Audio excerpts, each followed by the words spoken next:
ரசாயன உரம்லாம் கலக்காமல் இயற்கையான உரங்கள் மூலமாக நம்ம வீட்டுக்கு தேவையான காய்கறிகளை நம்மளே விளைவிச்சு அதை அறுவடை பண்ணி சமைச்சு சாப்பிட்றதுல இருக்க திருப்தி வேறு எதுலேயுமே கிடையாது.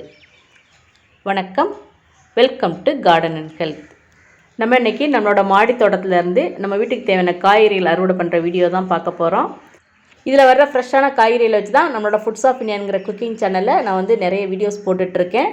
சேனலோட லிங்க் டிஸ்கிரிப்ஷனில் இருக்குது. உங்களுக்கு அந்த வீடியோஸ்லாம் பிடிச்சிருந்தேன்னா சப்ஸ்கிரைப் பண்ணி சப்போர்ட் பண்ணுங்கள். முதல்ல நம்ம கத்திரிக்காய் அறுவடை பண்ணி எடுத்துக்கலாம்.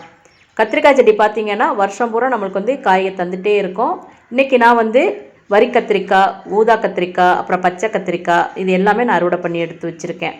அடுத்து அவரையும் அப்படி தான் ஒரு வருஷம் வரைக்கும் நம்மளுக்கு காய் தந்துகிட்டே இருக்கும். இது செடி அவரை.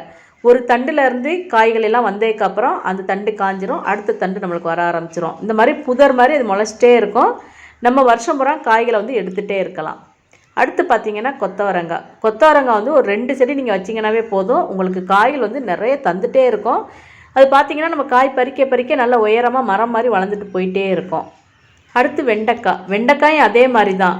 ஒரு தண்டில் இருந்து வெண்டைக்காய் நல்லா பறித்ததுக்கப்புறம் அதை நம்ம கட் பண்ணி விட்டோம்னா அதுக்கப்புறம் 3 கிளை வர ஆரம்பிக்கும். அந்த 3 கிளையிலேருந்து நம்மளுக்கு நிறைய காய்கள் வந்துகிட்டே இருக்கும். இதுவும் நம்ம ஒரு வருஷம் வரைக்கும் நம்ம வச்சு காய்கறியில் பறிச்சுட்டே இருக்கலாம். அடுத்து பார்த்திங்கன்னா சுண்டைக்காய் செடி நம்மளுக்கு வாழ்நாள் முழுக்க காய் தந்துகிட்டே இருக்கும், நம்மளாம் அந்த செடியை எடுக்காத வரைக்கும். எப்போவுமே பார்த்திங்கன்னா கொத்தாக காய்கள் காய்ச்சிட்டே இருக்கும். நம்ம நினச்ச நேரம் நம்ம பறித்து சமைச்சு சாப்பிட்லாம். சுண்டைக்காய் உடம்புக்கு ரொம்ப நல்லது. எங்கள் வீட்டு மாடி தோட்டத்தில் பார்த்திங்கன்னா எப்போயுமே சுண்டைக்காய் இருந்துகிட்டே இருக்கும். அடுத்து நம்ம புடலங்காய் பறித்து எடுத்துக்கலாம். புடலங்காய் கொடி வகைங்கிறனால 6 மாதம் வரைக்கும் தான் இருக்கும். அதுக்கப்புறம் அந்த செடி காஞ்சி போக ஆரம்பிச்சிடும். அப்புறம் பச்சை மிளகாய் பார்த்திங்கன்னா கொத்தாக நிறைய காய் காய்க்கும். ஒரு 5 தொட்டி நம்ம வச்சிட்டோம்னா போதும். நம்ம வீட்டுக்கு தேவையான பச்சை மிளகாயை நம்ம ஒரு வருஷம் முழுக்க நம்ம எடுத்துகிட்டே இருக்கலாம். அதுபோக நிறைய காய்கள் பழுக்க ஆரம்பிக்கும். அதையும் நம்ம எடுத்து மிளகாத்தலாவும் நம்ம ரெடி பண்ணி வச்சுக்கலாம். அடுத்து நம்ம அறுவடை பண்ண போகிறது மணத்தக்காளி கீரையும் அப்படி தான். நம்ம கட் பண்ண நல்ல நிறைய கிளைகள் உருவாக ஆரம்பிக்கும். அதுபோக அதில் இருக்க விதைகள் வெடித்து விழுந்தும் நிறைய செடிகள் உருவாக ஆரம்பிக்கும்.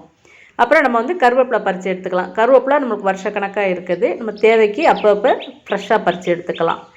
பூக்கள் கொஞ்சம் பறிச்சுக்கலாம். நான் அடுக்கு செம்பருத்தி, ஒற்றை இதழ் செம்பருத்தி, பிச்சிப்பூ, தங்க அரளி, அப்புறம் மல்லிகைப்பூ, அடுக்கு மல்லி இது எல்லாமே வச்சுருக்கேன். இது டெய்லி நம்மளுக்கு பூக்கும். நம்ம தேவைக்கு பறித்து எடுத்து நம்ம தலைக்கும் வச்சுக்கலாம். அதே மாதிரி செம்பருத்தி எல்லாமே சாமிக்கு நம்ம வச்சிடலாம்.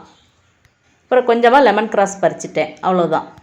இவ்வளோதான் காய்கறிகளா அப்படின்னா அப்படிலாம் கிடையாது. இன்னும் இது போல் பீர்க்கங்காய், முள்ளங்கி, முருங்கைக்காய், அப்புறம் பொன்னாங்கண்ணி, முளைக்கீரை, மாங்காய் இஞ்சி, முடக்கத்தான், அந்த மாதிரி இன்னும் நிறைய காய்கறிகள் இருக்குது. வழக்கமாக நான் எப்போவுமே ஒரே நாளில் இவ்வளோ காய்கறிகளையும் அறுவடை பண்ண மாட்டேன். டெய்லி சமையலுக்கு என்ன தேவையோ அதை மட்டும் நான் பறிச்சுட்டு போவேன். மாடிக்கு வந்ததுக்கப்புறம் தான் இன்றைக்கி என்ன சமையல் அப்படிங்கிறத நான் டிசைட் பண்ண ஆரம்பிப்பேன்.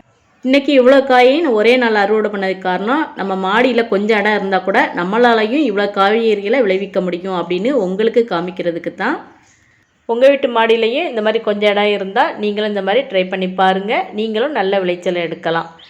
இந்த வீடியோ உங்களுக்கு பிடிச்சிருந்தேன்னா கார்டன் ஹெல்த் சேனலை சப்ஸ்கிரைப் பண்ணுங்கள். தேங்க்ஸ் ஃபார் வாட்சிங்.